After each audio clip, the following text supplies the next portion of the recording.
the slogan, the tagline that you're connecting a lot to the film is, if this film could just save one life, it'll be one of Hollywood's greatest success stories. And how do you feel like it is going to do that? Okay, I'm going to give you firsthand testimonials.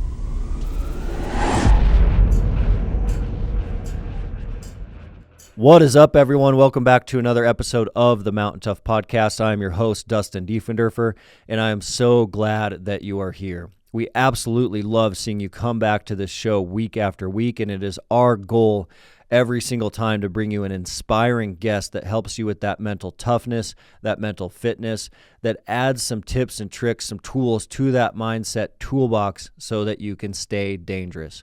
If you are a first-time listener to this show, I do want to make sure you know that as a listener to the MTNTOUGH Podcast, you do get 6 weeks for free on the MTNTOUGH app. That's all of our physical, spiritual, nutritional programming. All you need to do to take advantage of that offer as a listener of the podcast is use the code MOUNTAINPOD. That's all caps, all one word, MTNPOD. Use that at checkout, and that is going to get you going for 6 weeks for free in the MTNTOUGH app. Shifting gears now to today's episode, a very, very special episode. On the show today, we have Steven Grayhm. He is a filmmaker, an actor, a writer, a producer, and we are going to dig into the conversation today around his new movie, Sheepdog. Sheepdog is a human drama about a decorated U.S. Army combat veteran confronting the long aftermath of a war and finding a path forward toward growth and healing. We're going to dive into Sheepdog the movie and what that is doing to change the narrative nationally on veterans and not PTSD, but post-traumatic growth. A phenomenal, very interesting conversation with Steven Grayhm, so please enjoy.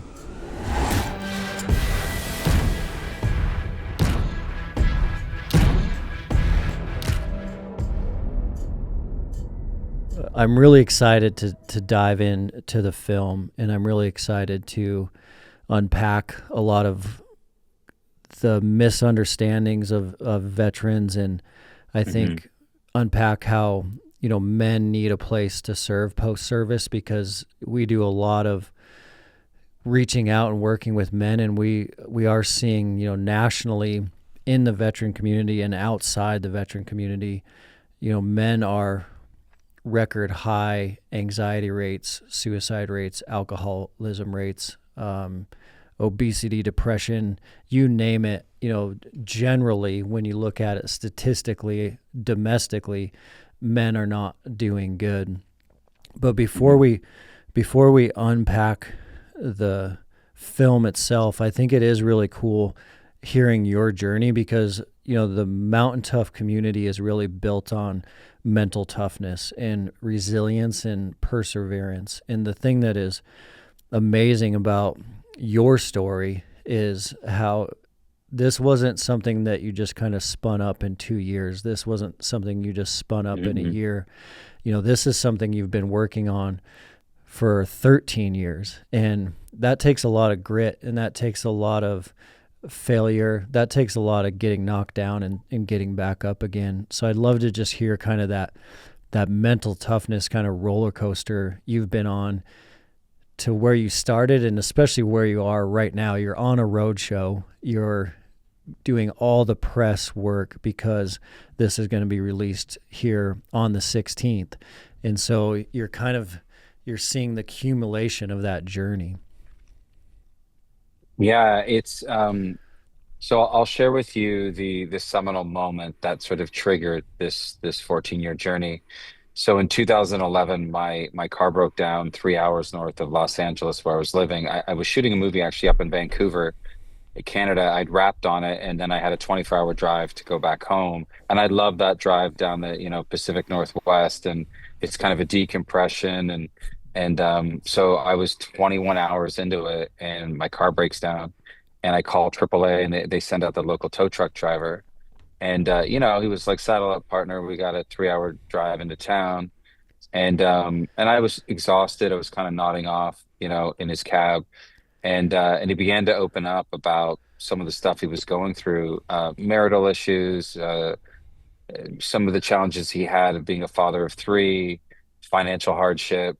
And then he began to open up about all the various medications that he was on that were tethered to his deployments overseas. He had only been back uh, under 2 years, and he was really Mm. going through it. And I don't think I said but three words during that drive. I just listened.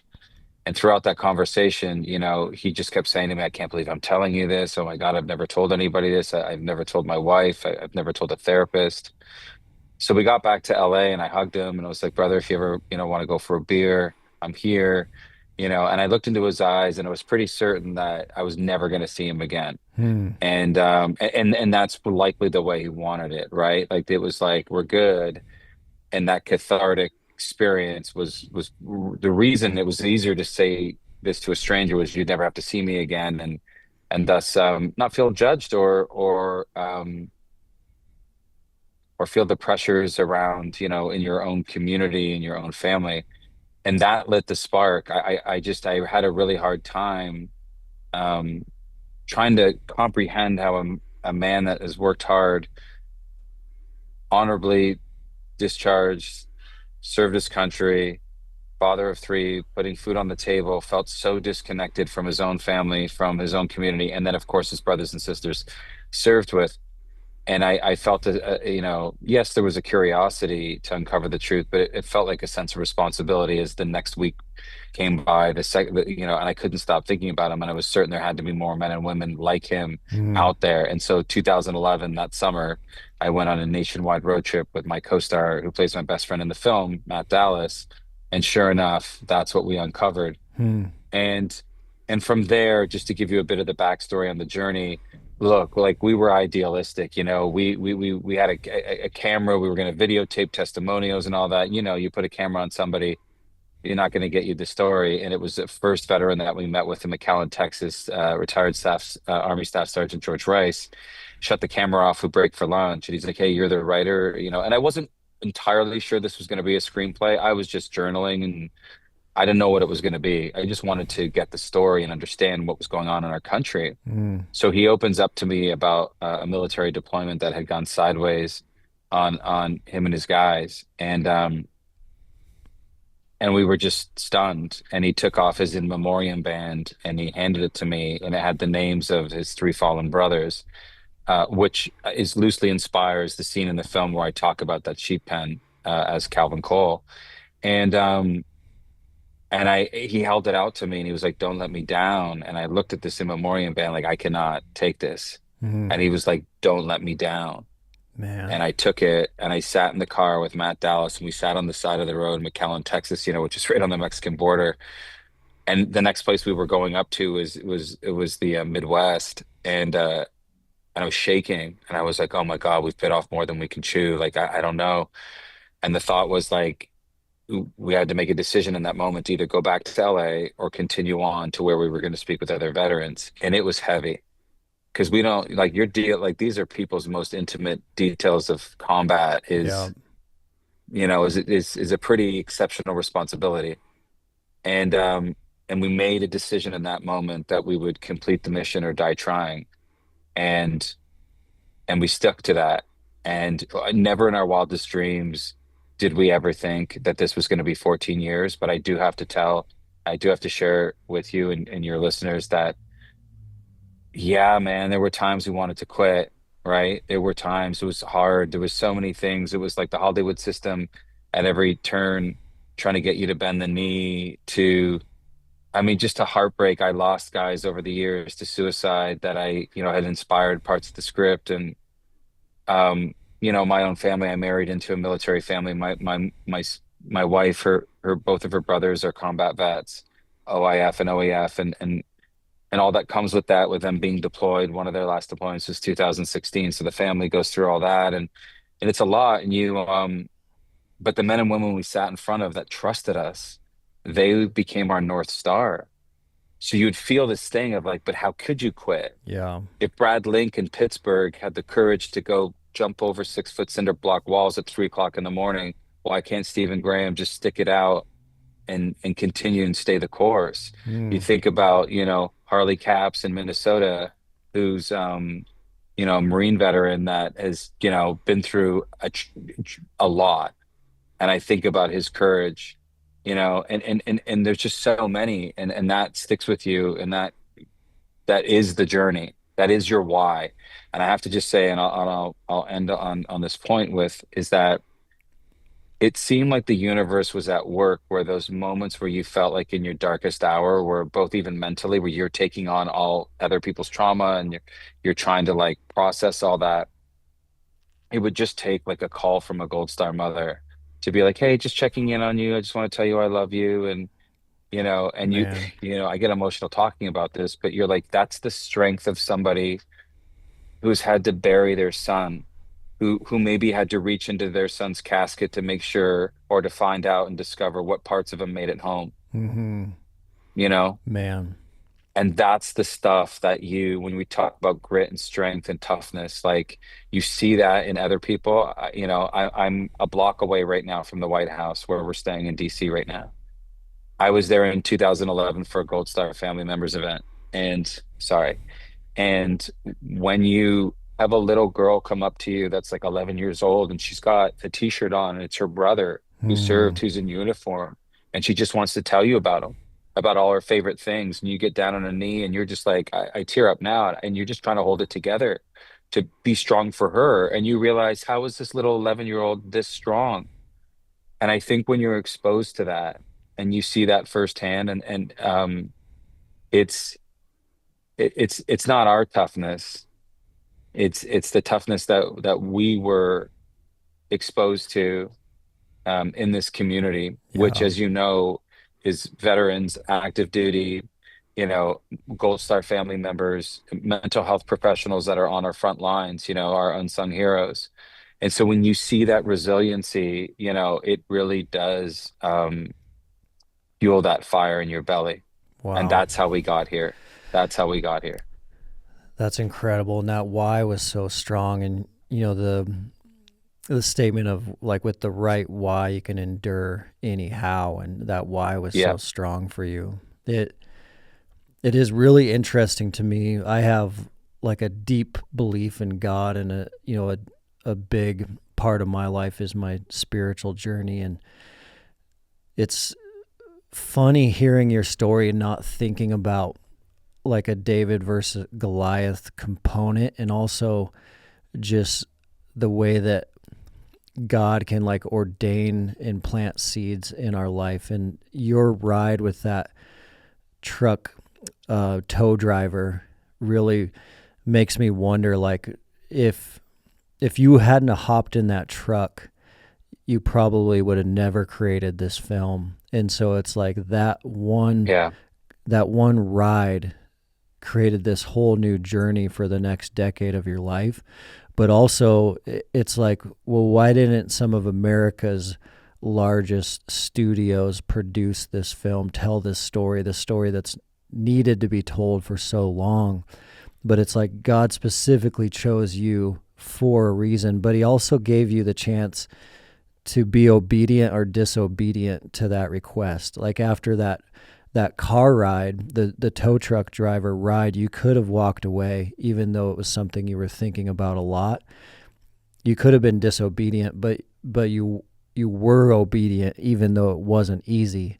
Um, do you think about that from a spiritual component at all? 100%. There's a lot of faith-based elements in the film that are interwoven, and that's because I grew up in the church, but also in my darkest hours. There's a line in the film where my character, talks about a very tragic event, and he said, my mom used to say that the will of God won't take you, or the grace of God won't protect you. But in that moment, I found myself speaking to a God I hadn't spoken to in a long time. Hmm. And I feel like a lot of people can relate to that in their faith. We typically, if we're spiritual, we call upon our creator when we need something. And I found myself even on this journey, doing the same thing. And so I do feel like I do think a lot about it. I also, to take it a step further from that experience, on that toe. So that month, like I couldn't stop thinking about him. I was journaling, and I ended up doing a Western at the Paramount Ranch in California. And it was a low budget Western. It was like all of us, it was a bunch of young guys. Val Kilmer was in it, so we all wanted to work for Val Kilmer. We were getting paid 10 cents on the dollar, and but we didn't care. I think when we worked it out, we were getting minus $15 a day by the time you paid for gas to get to the ranch. None of us cared, man. We were like, we were just all happy to be there. And that's where I met Matt Dallas. And I told him, we're spending a lot of time, you know, um, waiting for them to call action. You're up on your horse, you're, way out in the boonies, and there's just a lot. It was just gorgeous. Like I'm sure you experience this on a lot of your retreats, but like that connection with nature, you're separated from the Hollywood, machine, and you're very centered, especially you spend enough time with a horse, man, Yeah. Yeah. that level set. So I say that to say that I shared that experience with Matt. I had never met him before, and I told him what happened, and I said I can't stop thinking about this guy, and I got to do something about this, and I don't know what it is, but I got to find I don't know. I think maybe I'll write a screenplay about it, maybe, but I got to go on the road. I got to go talk to other people and see. So during that month of filming, he would come to set and he would ask me like questions about it. I could see his curiosity. And then he opened up to me about a story in his own life that was very personal, that was very painful. Mm. And I remember him smiling through the pain as he was talking about it. And I thought there was just so much strength in that. I said to him, the last couple of days we're on set, we're about to wrap, but I said, hey, um, if this becomes a screenplay, I think you should play my best friend. But the only caveat is you have to come on the road with me and see it for yourself. That you have to see it for yourself of what this is going to look like. And he agreed to do it. And that summer we went out, and so for Matt's performance, in the film, in his career, I say this lightly because he'll tell you this, but he was always defined as like the pretty boy and the washboard abs and all this kind of stuff, and he wanted to really truly represent the men and women we sat in front of, and he made a decision, um, that his character's trauma would be eating his pain, Mm. and do this very carefully and delicately. And he gained 47 pounds for the role. It completely transformed. It changed the way he breathed, the way he moved through a space, his Wow. self-confidence, everything. And there's a scene in the film with his daughter in the first act of it where it's such a beautiful scene, and he smiles through the pain to her. And it always, for all the time I spent in the editing room, it always broke my heart of like, there it is. That was Mm. the essence of that character. But I will also share with you, a week out from going to camera, from actually filming the movie, Matt called me, and he was kind of panicked, and he was like, "Hey man, like, we're filming so soon. I just, and I think he was concerned of like not delivering Yeah. on what my hope was." And I said to him, "Brother, you spent 12 years at my side while I was writing the screenplay, doing the research. You've seen it.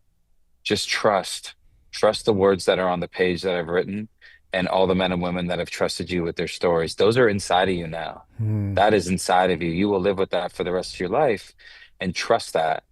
And sure enough, he came to set, and it was all there. It was all there. And I Oh, would say that honestly for our entire cast, like especially the main ensemble, you know, Vondi Curtis Hall, who plays the Vietnam veteran, who plays my father-in-law in the film.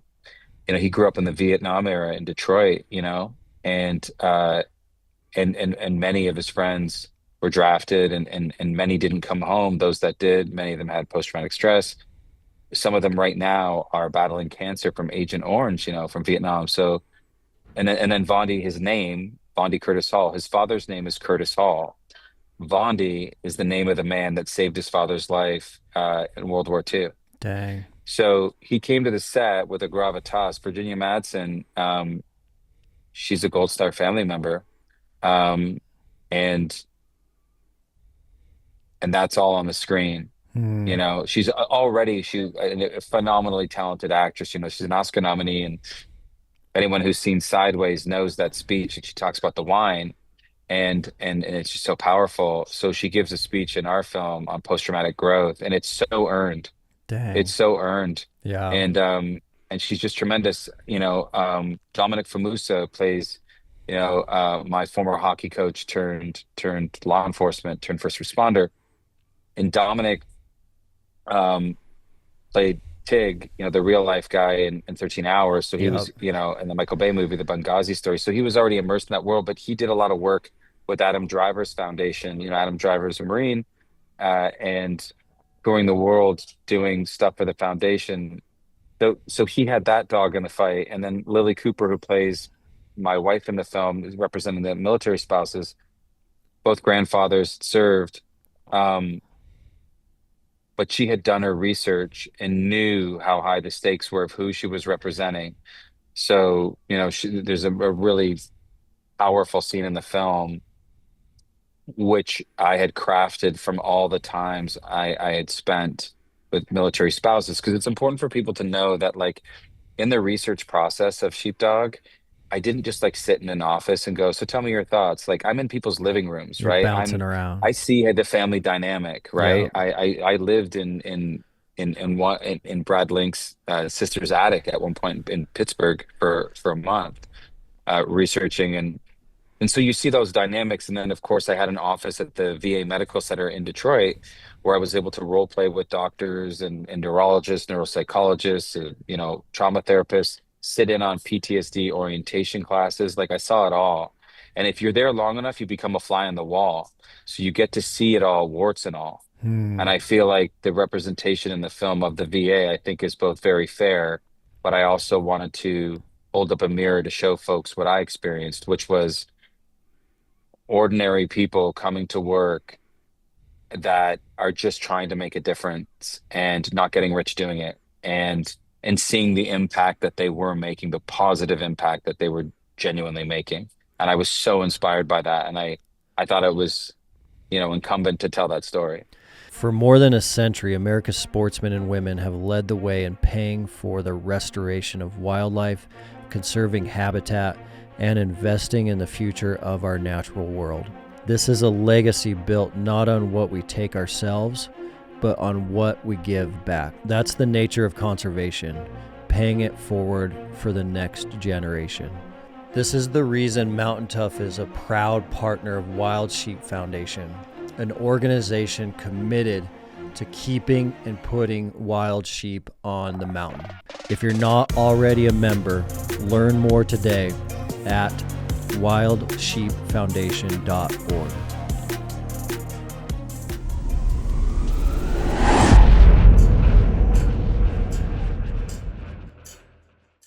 That's what's so incredible, is the authenticity in the collaborations, and not only the authenticity, but like the authenticity across like multiple generations of veterans, with the Vietnam era with your father-in-law, and then yourself, and then the Gold Star families, and then the mental health workers. It's not just one side of the story. It's not just one side of the coin. The thing that I think is so cool is, like, on this show, on the Mountain Tough podcast for the year, there has been a theme of, this theme has been like, how do you know what God's will is, and how do you know that God is asking you to do something? And it's the thing that really struck me about what you were saying is, one recent guest, like the strong point that he made around, a lot of individuals know what God's asking them to do, but then they're locked up with fear, and they're too scared to do it. They're scared what other people are going to think, or they're a lot of times scared about finances. Like, if I go do this, how am I going to pay my mortgage? How am I going to take care of my car payments? But the recent guest, he's like, look, man, everyone wants to have clarity around what they're supposed to do. But if you're just laying in bed thinking about this thing over and over again, then that's probably God's will, and that's probably what you need to take a risk on. So to connect that to your story now is just so fascinating to me, because, like, what kicked off this whole journey is that feeling of just like laying in the bed, staring at the ceiling, and you just can't get this project out of your mind. Yeah, I appreciate you saying that because, you know, bless my wife's heart, she endured uh 12 of those 14 years at my side and as a support system. And it would be fair to say that it can become an obsession, and Mm, that failure is not an option. And sometimes fear can be an extraordinary motivator, you know? I never took my foot off the gas pedal over that time. Like I really didn't. I used to say to my wife that like I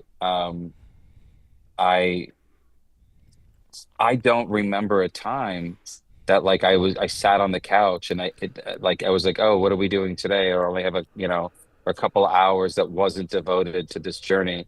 And that calling, both when I talk about the men and women that we represent on screen as being our North Star, but that calling, that spiritual calling that you feel compelled that this is something you must do. I cannot tell you how many people, and it was heartbreaking over the years, would come up to you. You'd see them all over the country, like, oh, you're still doing that? mm, Oh, did you guys ever make it? Did you ever mm. make that movie? Are you still doing it? Oh, and then it always felt like, I'm a sensitive guy. I'd always take it like, it never felt supportive. It just like, it felt discouraging. Yeah, that's And a I was like, jab. that's fair. Yeah, you're 5 years in. People don't understand that, right? You're like, oh, like he's wasting his life or his time. And on any other project, they would have been right, you know? And I think that that's the difference in this, is that this is deeply personal. Like, and I was willing to die for this. When I say Mm, complete the mission or die trying, I went to the darkest places of my own human experience, and thank God came out on the other end. And that's not because we made the movie, you know.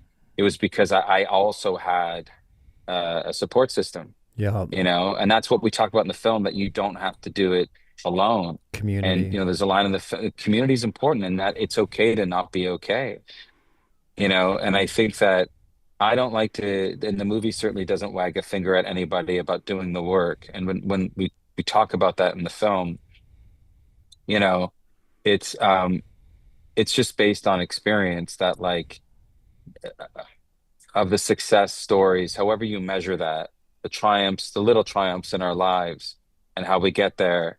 And support is super important. One of the things that affected my life, is that um, being immersed in the veteran community, which is one of my life's greatest honors. How often, like now on phone calls, I always end with "love you." Mm, I used to only say that to my parents or my wife.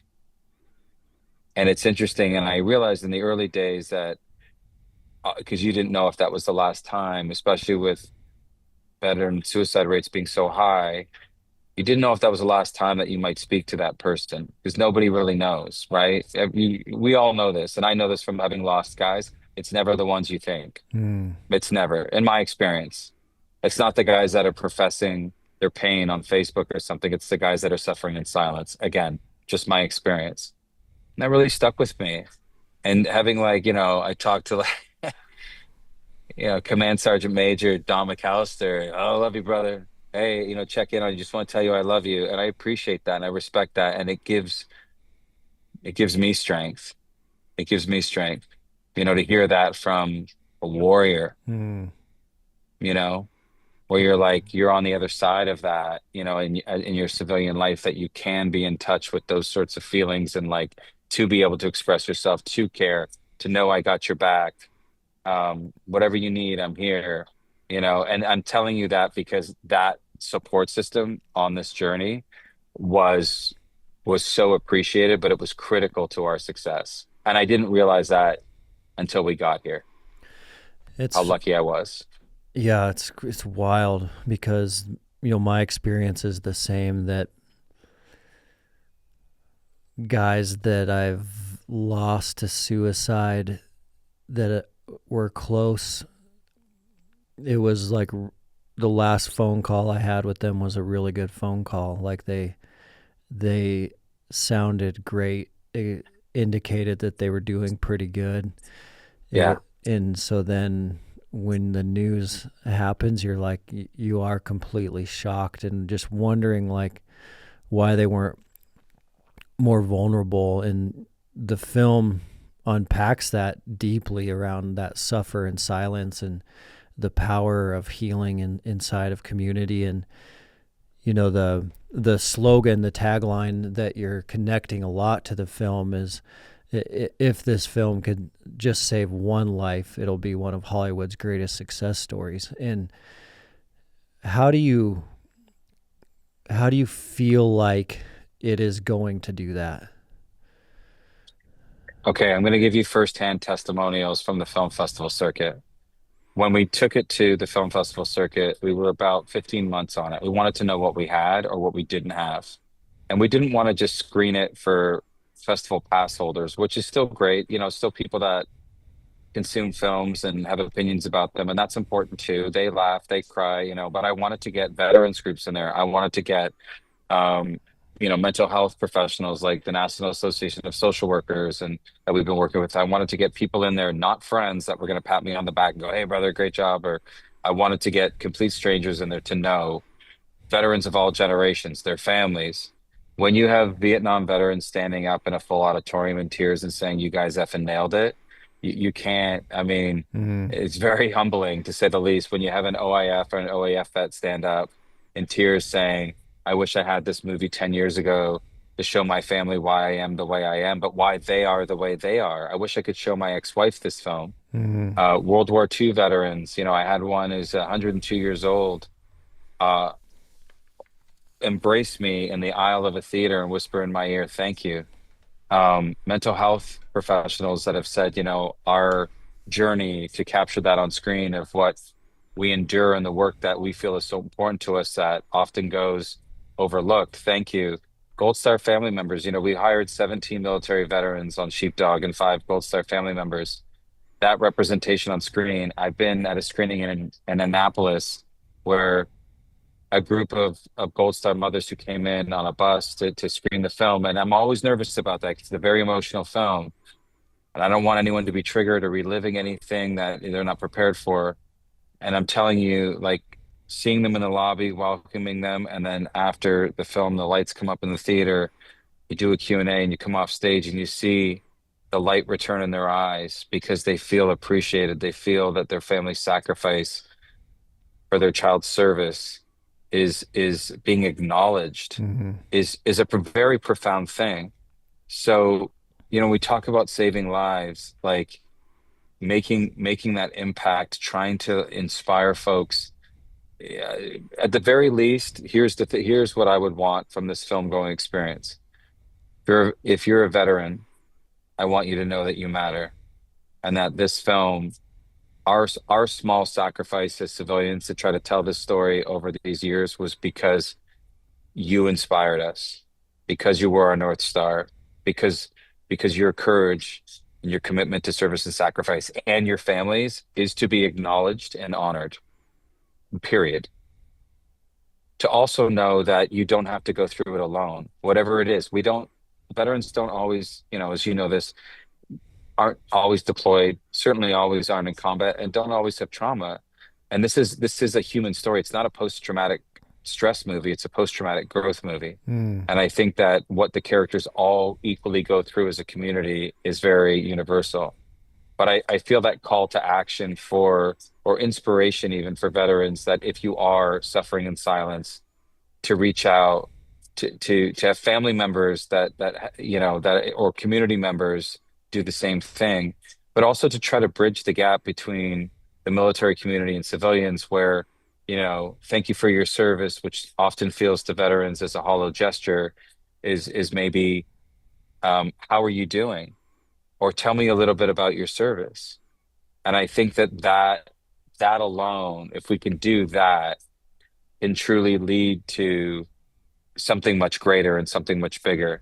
And like I said, I we get messages all the time on social media or I get emails or text messages from folks all over the country. I got just recently, a few days ago, from a Gold Star family that had lost their son almost a year ago to the day, Marine veteran, and they just saw the trailer, and on a whim, the mother of the family reached out to me on social media privately and just said, "Hey, I saw your trailer, and I'm praying to God that folks see this, and I wish my son would might have been able to see this, but certainly his Marine brothers that are with us, that they get to see it."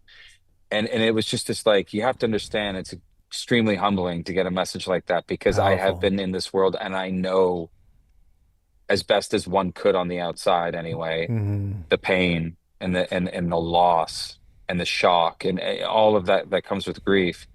So to take the time to have the strength to reach out to me, a complete stranger, and say, "Hey, this really meant something to us."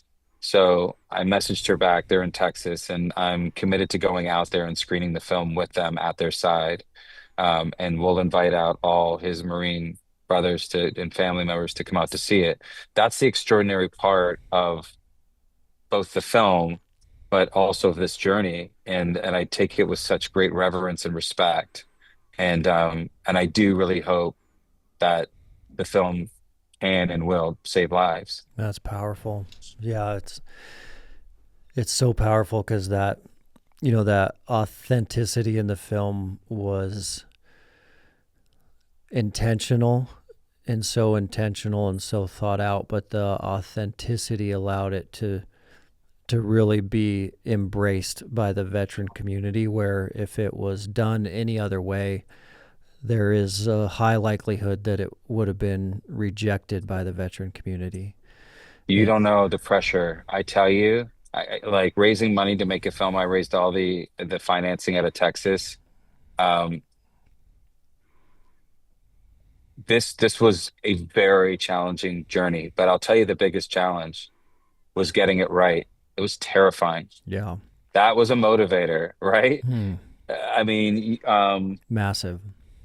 it's a heavy lift, and many have gotten it wrong. Many I didn't, yeah, it was a big one. It was a big one. I went to night, a lot of sleepless nights of that kind of fear can be crippling and paralyzing to make you not even see it through, because you're like, oh my God, I'm in over my head. I'm gonna embarrass myself, embarrass the community. Oh my God, all the people that trusted me with their stories. This is gonna be bad news bears. And you go through all that, the imposter syndrome. And Hmm. like I said, by the time I got to set, the world was burning down around me making the film. It's an independent film. There's not a lot of money. Like, to be clear, this film was made for nothing. And historically, there aren't, in the last even 20 years, movies made at our budget that are getting a national release, right? And that's a testament to also the support that we've received and the praise that the film has gotten. But in saying all this, the depiction on screen, I never had a moment, as the director directing myself, where I went into the corner of a room and was looking at my script going, what would Calvin do here or whatever. It literally was, You knew. for lack of a better term, yes, you did. It's almost like muscle memory. And I didn't never overthought anything. And because you're acting and relying on pure instinct, because everything's moving so quickly, you're on a short shoot and so on. And if I had made this film any time else earlier, especially, no chance. If we lost all the footage to this movie and you gave me $10 million and said, go recreate it, I wouldn't take your money. It Hmm. was lightning in a bottle. It truly was. Everything that could happen, that could go wrong on a film, went wrong.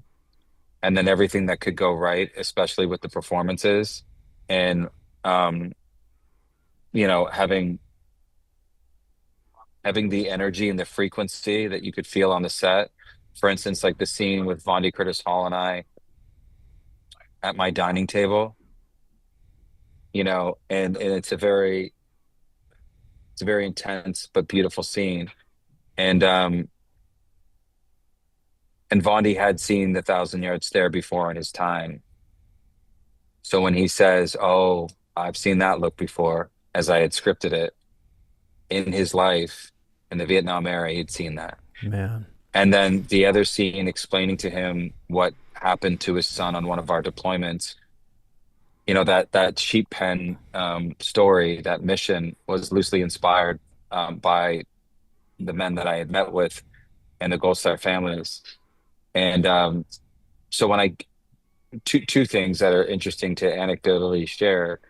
When I deliver that speech to Virginia Madsen about that mission, that was one take. Hmm. I could see it. Now, in an older draft of the script, I was going to show it. I actually had scripted the deployment to take you there overseas and put you right in that sheep pen. And then there was budgetary issues and so on. And it was a blessing. We talk about like the universe, God, just looking over you. Yeah. That was a blessing. It made it a better film to not show it. But in my telling of it, I could see it. I'd spent so much time with these guys. I could see the cinder block wall. I could see the crack in it. I could see the dusty floor of the pen, the thatch roof. I could almost taste the air. So when I talk about it, I'm there. And then Hmm. getting into telling that part of it to Vondi Curtis Hall's character, I had the Oakley glasses in a safe box that I had brought to set that one of the guys that was in the unit had shared with me and wanted me to hang on to it. And the Dang. Gold Star mother, whose son was wearing them, who became a second mother to me, who spoke at my wedding, um, she knew I had them. And she always wanted me like she's like, that's between you and Brad. And no, that's, meant a lot to him for you to have that. But I brought that box to the set and I put those glasses, those Oakley glasses that still had specks of dust on them from that mission. Hmm. And I put them in his hands and she stood right there. And, something happens, right? Mr. Hall understood and he did understand the gravity of what he was embarking upon in the character, but I really wanted him to know, Really? like, Yeah. what's at stake here, right? And he held them in his hands and I put them carefully back in the box and I handed them to her name is Beneva Chakay, the Gold Star mother whose son had worn those. And it was this full circle moment right there, standing in that dining room on the set. And then we went right into the scene. And, you see that look in both Bondi and my eyes playing our characters. And there was just something much greater than us at work, Man, and, that's you know, incredible. Mountain Tough is the fitness app trusted by the dedicated. Mountain Tough ethos is backed by, we've always wanted to be the best in the world at helping our customers become more mentally tough. So inside the Mountain Tough app, you're not only going to find all of our physical training programs, but you're going to find additional training as well so that you can stay sharp physically, mentally, spiritually, and nutritionally. The Mountain Tough app also allows you to train no matter where you are, anytime, anywhere. Additionally, the Mountain Tough app is going to have programs from beginners all the way up to elite athletes. And all of our programming is structured in a way that you can start with no gear at body weight, and you can go all the way up to programming that is full gear. So you can do that in a robust home gym or your local gym. There's no excuse for you not to start today. With Mountain Tough, you can conquer your goals with the ideal program for your lifestyle and schedule. Train with equipment or just your body weight on your phone, tablet, TV, or web browser. Most importantly, Mountain Tough will help you train your mindset so you are always ready for anything life throws your way. Mountain Tough is offering the Mountain Tough Podcast listeners an incredible offer. 6 weeks free on the Mountain Tough app. All you need to do is use the code MTNPOD to redeem your 6 weeks of training. That'll be a 14-day free trial plus a whole additional 4 weeks of training. Just go to mountaintough.com and enter code MTNPOD POD for your 6 weeks free on the best-in-class physical and mental training app.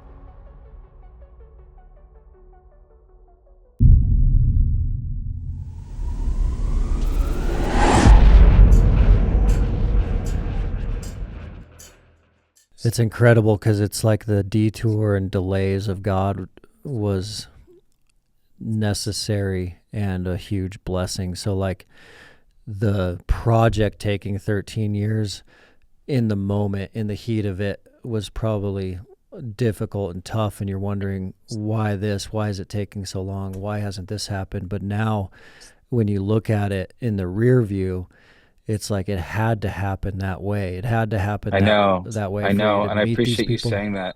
It's I cool. appreciate you saying that because like that's for anyone listening, like that did happen. That happened a lot. The why me, why this, it still happens, right? You and that is faith, right? That is faith. And those are those tests that are put in front of you. And I promise you, like if something is worthy, you'll do it. Mm-hmm. You'll find the strength. You will find the strength. And and just to speak to that just briefly, there's a part in the film that Virginia talks about post-traumatic growth, but she talks about, you know, trauma and then pain and how that pain turns to grit. And with grit, you can just about overcome anything. And that's what I saw in the Gold Star family community. I that's what I saw. Mm. And so I think it's important for you to acknowledge that and touch on that because I did question my faith and throughout the experience and it's and when you can look back in your rear view on that and you're like, oh, like I can honestly say to you wholeheartedly, I'm so grateful that this film didn't happen any earlier. And we were ready to go to camera in 2016 and a little bit of financing fell out, it was a house of cards, whatever. I was devastated. On the same day that that happened, I found out that, one of my brothers that had inspired some of the script taking his life. It was just like this whole thing happening Yeah. where you feel like damned. Attacked. Yes. And you got to unpack that. And I'm telling you through the community, especially the veteran community, because living in Hollywood for as many years as I did, you when you're on this kind of a journey, you isolate from everything around you, right? Because it really reveals itself as what it is, right? Mm-hmm. And so you hold close to those friendships and that brotherhood that you created as a civilian in the veteran community, in the Gold Star family community. And I really leaned on those folks. And that really was the strength that I needed. Man. And the faith, the reminder of your faith. And that's really important for people to hear because um, you never get to see the journey. And that's like walking a mile in somebody's shoes of like how they got to that place. And you never do it alone. Yeah. Oftentimes, you never do it alone. And it's important to acknowledge those folks in your life. You never do it alone. And it's a reminder to me that God is going to call us to these things and they're not going to be easy. And we need to just acknowledge that just because it is God's will and we're saying yes to him, that does not mean it's going to be easy at all. It's going to be a battle, and it's going to be a hardcore battle because there are forces in play that do not want to see this happen. There are forces in play that do not want to see this film get released because of how much it is going to help people, how much it is going to help people understand why they feel the way they feel, why they are the way they are, the components going on in their family, the components going on in the country. So there are a lot of forces at play helping this film get created. And then at the same time, there is the cosmic war where there's forces at play that do not want to see this happen. And so I think that's a good takeaway for listeners, that after they take these steps of faith, it's still going to be a battle. Amen. Yeah, that I that has been this journey, Mm. and believe that that is just very much what I personally, and I know, you know, people that have worked on this endeavor with me for years that were at my side. There was a lot of temptation. The temptation was rife, just even in the industry that we work in, that you do this over here for me, we can do this over here, and we never bended the knee, we never. And you can't sit in front in someone's living room and have them share you know what it's like to lose three of their brothers in a sheep pen that they served with, and then cut some deal because it's going to help you cut a corner, or you just there's none of that. You can't do that. Mm. And um but it's there. And then it's all the other outside things. You start to get to a place where you're like, you're um a level of paranoia of like, why are all these things coming at you? Well, if it's not a worthy journey, it's not going to come at you. Yeah. It's going Yeah. to go to something else, right? And once you're kind of in tune with that, you're like, oh, okay, that is the journey. That's what this is going to be. And you surround yourself by people that you trust and that you love. Um, and you stay the course. And it's important to to share with listeners too, understanding your why in anything that you do, in any endeavor, is critical. And so and I say me and Matt sitting in that car in McAllen, Texas, when we said we'll complete the mission or die trying, the why was in my hand Yeah. on that in memoriam bracelet. In the bracelet. Yeah. Right. And once you have that and you're laser focused, you will stay the course, and everything sort of around you just becomes noise, and that's what happened. It was challenging, um, but but I am grateful, and I'm grateful, like, again, making Sheepdog outside of the Hollywood machine.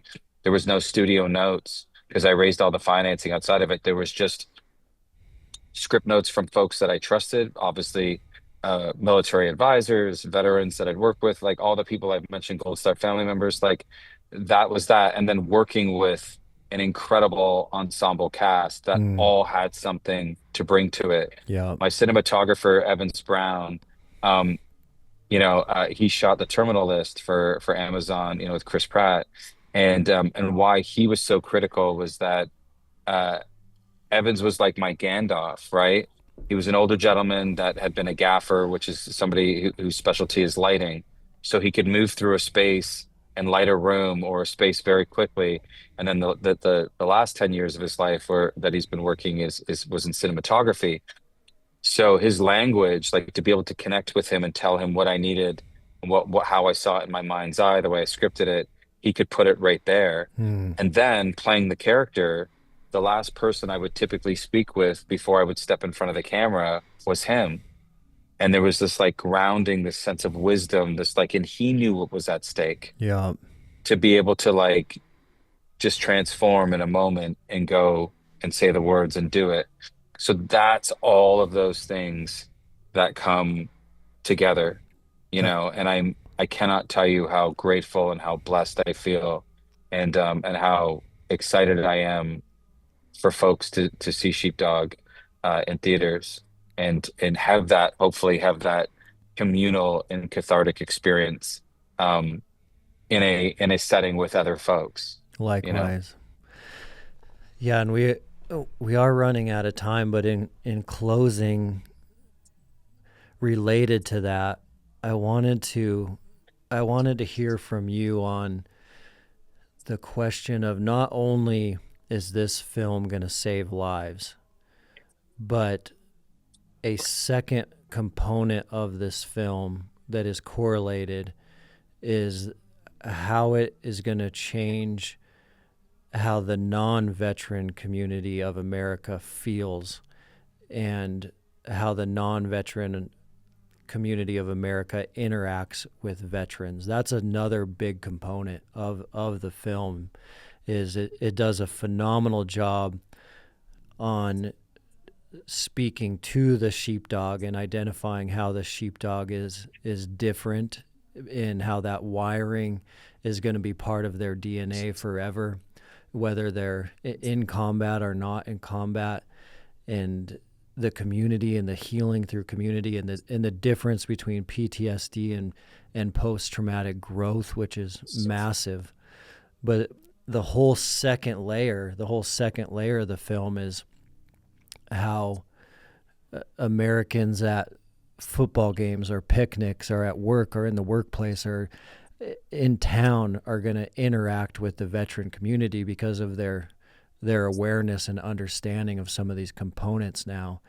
Did that happen intentionally? And then how do you think that is going to be a key takeaway for a viewer from the non-veteran side? Hey guys, I did want to interrupt for a quick minute right here and let you know about some supplements I've been taking. I did shy away from supplements for a long time. I was always cautious about what they were made out of, where they were from, and who the team was behind the brands. But over the last couple of years, I've got to meet the team at Mountain Ops from top to bottom, and they are an amazing group of humans. I've got to know the CEO, Trevor Farnes, really well, and he is a mission-focused individual that cares about humans living a better quality of life so that they can have that abundant life. So over the last couple of years, he has helped me add some things that have changed the game for me. One of those things that I've added is creatine from Mountain Ops. It helps me maintain some muscle mass, but also it's a big player in cognitive function, one of the most researched supplements out there. Also, I've added reds, greens, and protein, all from Mountain Ops. What I found as a busy professional, always on the run, I do eat a whole foods diet for breakfast, lunch, and dinner, but on the go, it's hard to get enough vegetables, fruits, and protein. So I've added that from Mountain Ops, and it has significantly changed the game. I can feel it in my performance. I haven't got sick for a long time, and I can certainly feel it in my mental clarity as well. The last thing I've added is the Mountain Tough Hydrate product for the backcountry, for hunting season. When I'm in the hills, I do run short on those electrolytes. We even have a Mountain Tough flavor, the Mountain Tough Lemon Lime Hydrate, and that is a game changer for hydration in the backcountry. So I keep it really simple. That is all I've added to my protocol, and it has certainly helped me, and I certainly believe in the team and the culture behind Mountain Ops. They have started an initiative that's been around for a while called Conquer Hunger. Conquer Hunger is giving meals to hungry kids that aren't getting enough food, and they've given out over 6 million meals plus to kids through their Conquer Hunger initiative. So every order that happens at Mountain Ops, a percentage of that order goes to Conquer Hunger. So certainly an incredible company, an incredible culture. As a listener to the show, you do get an exclusive offer to Mountain Ops, so make sure you check that out. The offer is incredible as a first-time purchase at mountainops.com. So build your order if it's your first time. They are offering you a 20% exclusive discount. All you need to do is enter the promo code Mountain Tough, all one word, all caps, for 20% off your first order at mountainops.com.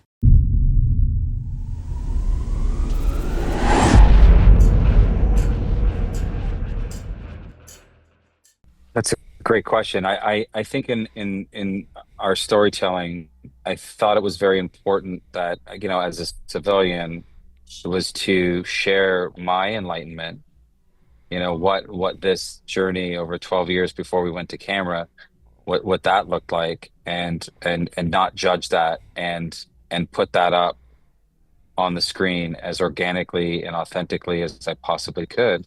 But I think it's also important that, look, I was very fortunate. I went on multiple national road trips, and I sat in people's living rooms, in their offices, in their backyards, and I think it's important for people to know that haven't had the benefit to do something like that, to take the time to just go on a road trip for even a couple of weeks, let alone 3-4 months, times how many times.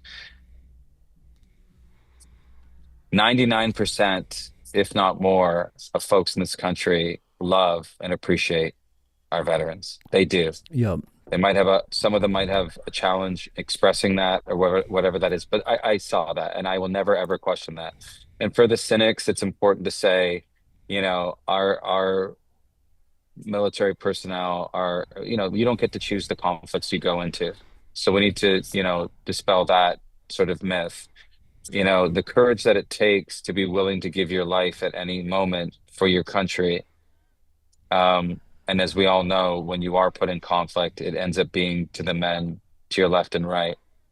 Um, I thought we're civilians. I'll speak about my own experience. When we talk about courage, of like what that takes, we talk about a deployment where I'm saying like, a village sweep in the middle of the night. Um, I don't think people understand that even no matter how trained you are, that's terrifying Mm. of that unknown. You're playing the ultimate extreme sport.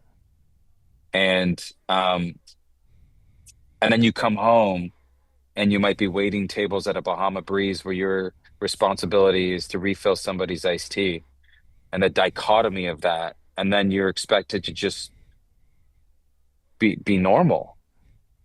And I think that what I want civilians to see is that like we are asking so much. We're asking so much of these families. 1% protecting the other 99%. Mm. That the understanding and awareness is it's the first step. And I genuinely believe in my heart that most people do care. Most civilians do. They just don't know how. And so if you're listening right now and you feel compelled, be of service. You can volunteer. You can get involved. You can go out to veteran events to support. If you have the financial means, donate to a local VSO. There's so many across the country. If you go to sheepdogthemovie.com, we have, I think around 30 listed that we're partnered with that are doing that we've vetted them that are doing tremendous work in their respective communities. Um, you can also for our film you can pay it forward. It's important to share that we've partnered with VetTix.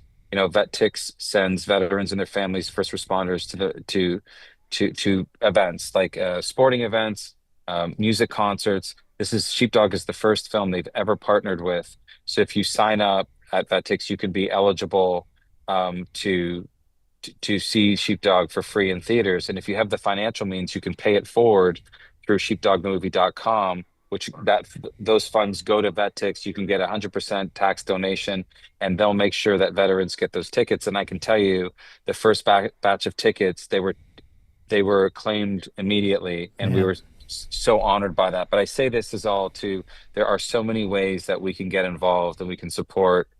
Um, our veterans and our military community, and a little bit can go such a long way. Incredible. It's incredible, man. I'm proud of you, and I love hearing your journey. I think, all of us are facing some stuff in our own lives where we have the chance to like say yes or no. And if we say yes, we know it's going to be a difficult road, and awareness of that is helpful. But we also know that if we are being attacked on the journey we're on, it's probably because we're on the right track. Because, why would you attack something that is not a threat?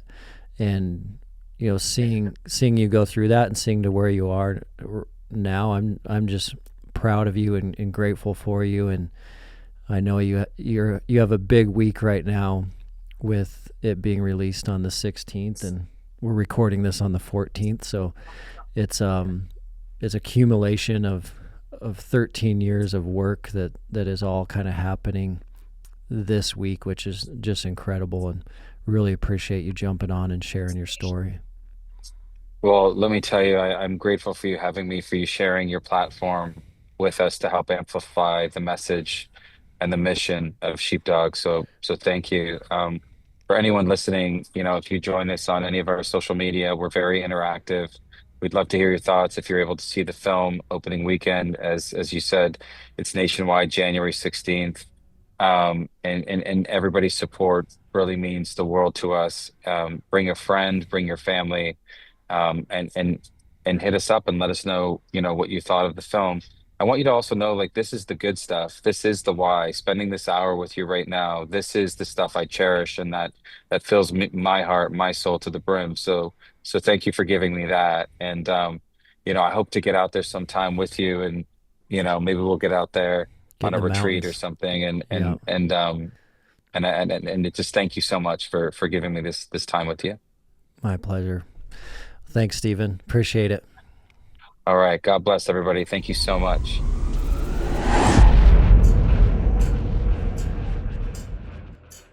What an awesome conversation with Steven. I hope you guys get a chance to watch Sheepdog.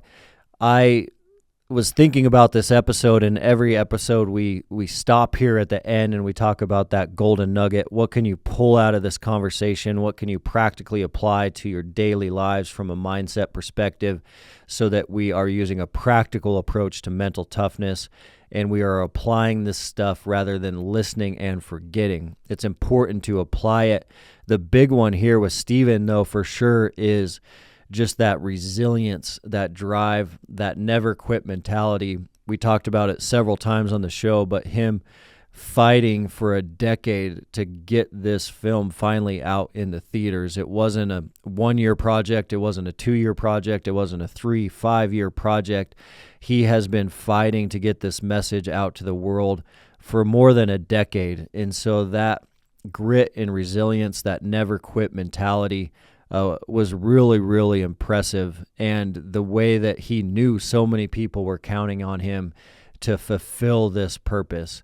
So think about that in your own lives. Think about what you have been grinding through for some time. But listening to Steven, you can see that there's fruit on the other end of that if you persevere, and you persevere through it to the finish line. Thanks for being here. Love you guys, and we'll see you on the next episode.